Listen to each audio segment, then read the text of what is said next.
Okay. Okay, today what we'll do is we'll do a reverse Brayton cycle. Okay, yesterday we have done Carnot cycle, reverse Carnot cycle. Today what we'll do is we'll do reverse Brayton cycle. It is also known as Bell-Coleman cycle. Now see, in the cycle, there is a block diagram that is given in the textbook. See what happens is here. See, this is how many components are there in this block diagram. One is compressor, another is heat exchanger, expander or turbine, then next is refrigerator. Okay, now what is the work now? What work we are doing here in this cycle? Our main aim is to reduce the temperature of this area. Okay, this is my refrigerator. I want to reduce the temperature of this area. This is my main area of concern. For this, these are the supporting devices, that is compressor, heat exchanger and expander. Now see what happens is the air from the, now this is a closed cycle.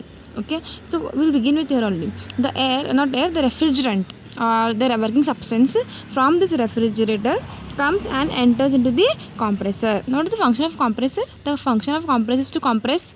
Okay, now see the air from this refrigerator, so not air, the working substance from this refrigerator, that is at point 1, enters into the compressor and the refrigerant gets compresses.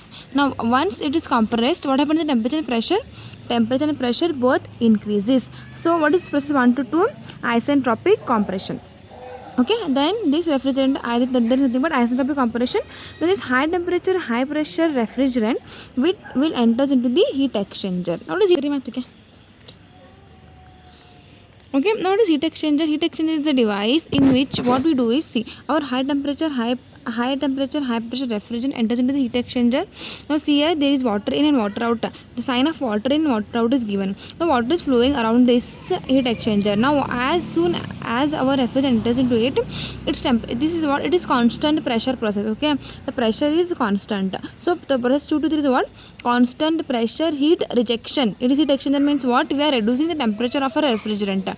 Therefore this high temperature, high pressure, low temperature refrigerant will come and enters into the expander. So what is expander here? Expander means the pressure reduces. Okay, expander means it expands, right? For example, turbine. So the first 3 to 4 is what? Isentropic expansion. Okay, 3 to 4 is what? Isentropic expansion. This high pressure, see, low pressure, low temperature refrigerant now enters into the refrigerator. So what does that refrigerant do here? In this area, it absorbs the heat from this area.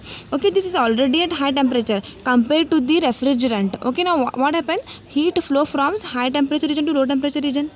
यहाँ का जो temperature है वो less comparatively high है. जो हमारा heat exchanger से refrigerant आ रहा है उसका टेम्परेचर कंपेरेटिवली लो रहता है और इस एरिया का टेम्परेचर हाई है.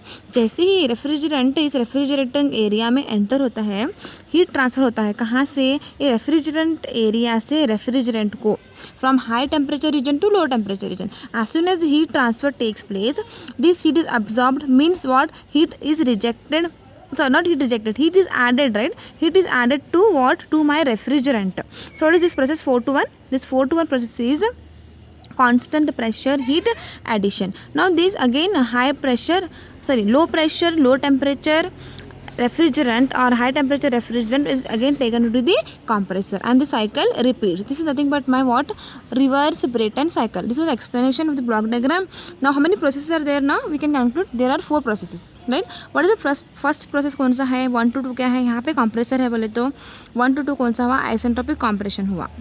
अभी यहाँ पे सेकेंड डिवाइस कौन सा है? हमारा हीट एक्सचेंजर है. तो 2 to 3 कौन सा हुआ? कांस्टेंट प्रेशर हीट रिजेक्शन हुआ. अभी थर्ड डिवाइस क्या है? यहाँ पे एक्सपांडर है. टर्बाइन ले लो तो क्या हुआ? 3 to 4 क्या हुआ? हमारा आइसेंट्रोपिक कंप्रेशन हुआ. अभी यहाँ पे क्या है? रेफ्रिजरेटर है बोले तो रेफ्रिजरेटर बोले तो हमको कूलिंग इफेक्ट बनाना है. तो यहाँ पे हमारा रेफ्रिजरेंट को हीट ऐड हो रहा है. तो 4 to 1 क्या हुआ? Constant pressure heat addition. ये 4 प्रोसेस हुए. अभी इसका पीवीटीएस डायग्राम देखेंगे.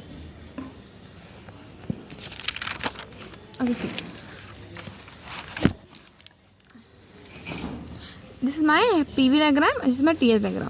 देखो 1 to 2 क्या है? आइसेंट्रोपिक कंप्रेशन हुआ. 2 to 3 क्या है? कांस्टेंट प्रेशर है. यहाँ पे P3 is equal to P2, constant pressure heat rejection हो रहा है. यहाँ पे हमारा हीट एक्सचेंजर था. 3 to 4 क्या है? अभी आइसेंट्रोपिक एक्सपांशन हुआ. आइसेंट्रोपिक एक्सपांशन कहाँ? एक्सपांडर में एक्सपांशन हुआ. 4 to 1 क्या है? अब फिर से constant pressure heat addition to the refrigerant. Okay, this is my PV diagram. Okay, see now what we can conclude? P3 is equal to P2 and P4 is equals to P1 यहाँ से इस diagram से। अभी देखो T S diagram क्या है, same T S diagram is nothing but same like auto cycle right, 1 to 2, 2 to 3, 3 to 4, 4 to this nothing but T S diagram. अभी देखो एक्सप्लेनेशन क्या है, 1 to 2 में क्या होता है, आइसेंट्रोपिक कॉम्प्रेशन है। कॉम्प्रेशन बोले तो क्या हुआ, टेम्परेचर इंक्रीज हुआ कहाँ से कहाँ तक, T1 से, देखो T1 से T2 टेम्परेचर हुआ। अभी टेम्परेचर प्रेशर दोनों एक साथ वेरी होते हैं, टेम्परेचर बढ़ रहा है तो प्रेशर भी बढ़ेगा। So pressure increase from P1 to P2। Pressure बढ़ रहा है तो वॉल्यूम हमेशा रिड्यूस होगा, तो volume decreases from V1 to V2। अभी आइसेंट्रोपिक है, what is isentropic means what, your heat transfer will be zero, so Q1 to 2 will be zero. Next कौन सा प्रोसेस है, कांस्टेंट प्रेशर हीट रिजेक्शन।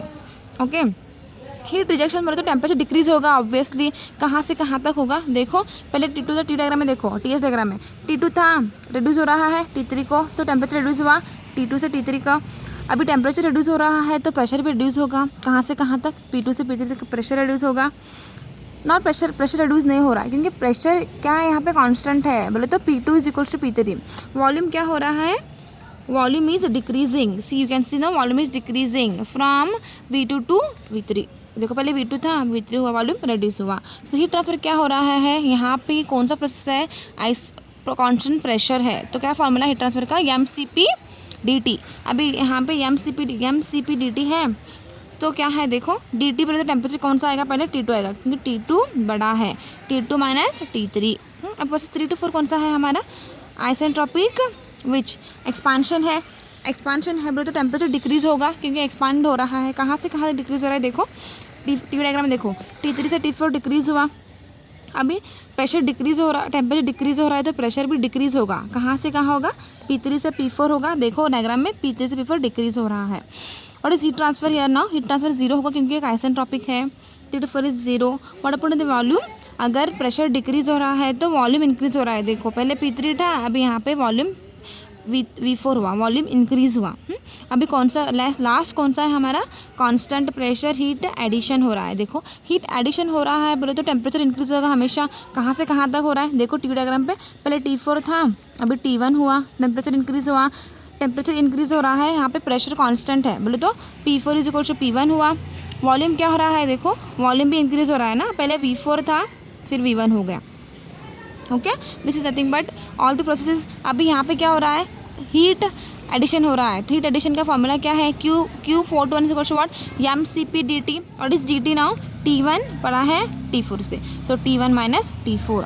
अभी हमको क्या फाइंड करना है, यहाँ पे हमको वर्क डन फाइंड करना है। What is work done, see work done heat pump में, okay now see what you are finding, हम क्या फाइंड कर रहे हैं, वर्क डन फाइंड कर रहे हैं। वर्क डन हीट पंप में क्या रहता है, हमेशा heat supplied minus heat rejected, क्योंकि यहाँ पे हीट सप्लाई ज़्यादा रहता है। हम रेफ्रिजरेशन में क्या करना है, रिवर्स होता है, क्योंकि हीट हमारा मेन फोकस क्या रहता है, हीट कितना हम much heat we are withdrawing, जितना हम निकाल रहे हैं, तो क्या होगा, फर्स्ट हीट रिजेक्शन आएगा, उसके बाद में क्या आएगा, हीट अब्जॉर्ब आएगा। सो QR माइनस QA। QR कहाँ, हीट कहाँ रिजेक्ट हो रहा है, हमारे प्रोसेस 2 to 3 में, क्योंकि वहाँ पे हीट एक्सचेंजर था, क्या आएगा, mCp/T2 minus T3। Heat add कहाँ हो रहा है, प्रोसेस 4 to 1, कहाँ, रेफ्रिजरेटर में, रेफ्रिजरेंट को हीट ऐड हो रहा है, वो कहाँ पे था, 4 to 1 में था, तो कितना आएगा, mCp/T1 माइनस T4। अभी देखो यहाँ पे mCp कॉमन है, क्या बचा ब्रैकेट में, T2 minus T3 minus T1 minus T4। अभी देखो what is coefficient of performance, first is refrigeration effect. Refrigeration effect बोले तो क्या, it is nothing but cooling effect. Now way we getting the cooling effect, way getting the cooling effect in refrigerant, और process कौन सा है, 4 to 1 है, तो क्या होगा, कूलिंग इफेक्ट का formula mCp/T1 minus T4। Okay, what is coefficient of performance, कितना रेफ्रिजरेशन इफेक्ट हमको मिल रहा है, नेट वर्क आउटपुट, और upon work, how much work we are supplying. Okay, refrigeration effect कहाँ है, mCp/T1 माइनस T4 है। वर्क डन क्या है, mCp/T2 minus T3 minus T1 minus T4। ये कैंसिल हुआ दोनों, क्या बचा, T1 minus T4 upon T2 minus T3 minus T1 minus T4। देखो मैं क्या करती हूँ नेक्स्ट स्टेप में, ये T1 माइनस T4 है ना, इसको कॉमन लेंगे, इसको कॉमन लेने क्या होगा, इसको मल्टीप्लाई डिवाइड करना पड़ेगा। अगर इसको मल्टीप्लाई डिवाइड किया तो क्या बचा ऊपर, T1 माइनस T4 से T1 माइनस T4 गया 1, T2 minus T3 upon T1 minus T4 minus ये भी कैंसिल हुआ, 1 बचा। अभी देखो इस ब्रैकेट में से मुझे T2 कॉमन निकालना है, और इस ब्रैकेट में से मुझे क्या निकालना है, T1 कॉमन निकालना है। क्या होगा, देखो 1 अपॉन T2 कॉमन निकाला है तो मल्टीप्लाई डिवाइड हुआ, T2 माइनस T2, देखो T1 यहाँ से नीचे से T1 कॉमन निकाली मैं, T1 upon T1 minus T4 upon T1, क्या बचा, 1 अपॉन T2, T2 कैंसिल हुआ, 1 minus T3 by T2 upon T1, 1 minus T4 by T1, -1 का -1 एज इट इज़। अभी देखो I will see what I want to do, I want to remove this terms. ये T3 by T2, T4 by T1 मुझे निकालना है। कैसे निकाल सकते हैं हम? By using our temperature and pressure relations. अभी देखो ये कौन सा था हमारा आइसेंट्रोपिक एडियाबेटिक था। देखो T2 by T1 is equals to P2 by P1 raise to gamma -1 upon gamma. Okay, similarly T3 by T4 is equals to what? P3 by P4 raise to gamma -1 upon gamma. अभी देखो P diagram से हमको पता है ना, P3 is equals to P2 है, P4 is equals to P1 है। So T3 by T4 is equals to again P2 by P1 raise to gamma -1 upon gamma. अभी देखो यहाँ पे सी दिस इक्वेशन नंबर 1 क्या है? T2 by T1 is equals to P2 by P1 raise to gamma -1 upon gamma. ये equation देखो T3 by T4 is equals to P2 by P1 raise to gamma -1 upon gamma. Equation number 2 देखो, see both the RHS are same right, ये भी same है, ये भी same है, तो what I can say T2 by T1 is equals to T3 by T4। ये equation से मैं बता सकती हूँ कि ये दोनों इक्वल है। अभी देखो मैं क्या कर सकती हूँ, what I will do, I substitute this same. अभी देखो T3 by T2 is equals to T4 by T1 होगा, T3 by T2 is equals to क्या होगा? T4 by T1। अभी अगर मैं ये वैल्यूज़ यहाँ पे इस इक्वेशन में सब्स्टिट्यूट करूँगी, इस इक्वेशन में देखो क्या होगा, 1 upon T2, 1 minus T4 by T1 हुआ, क्योंकि मुझे पता है T3 by T2 is equals to T4 by T1, ये भी गया। तो देखो 1 अपॉन ये कैंसिल हुए ना, क्या बचा अभी? 1 अपॉन T2, ये T2 बचा, T1 बचा, -1 बचा। अभी इसका एलसीएम लेने के बाद क्या होगा? ये T1 ऊपर जाएगा, इसका एलसीएम ले रही हूँ मैं।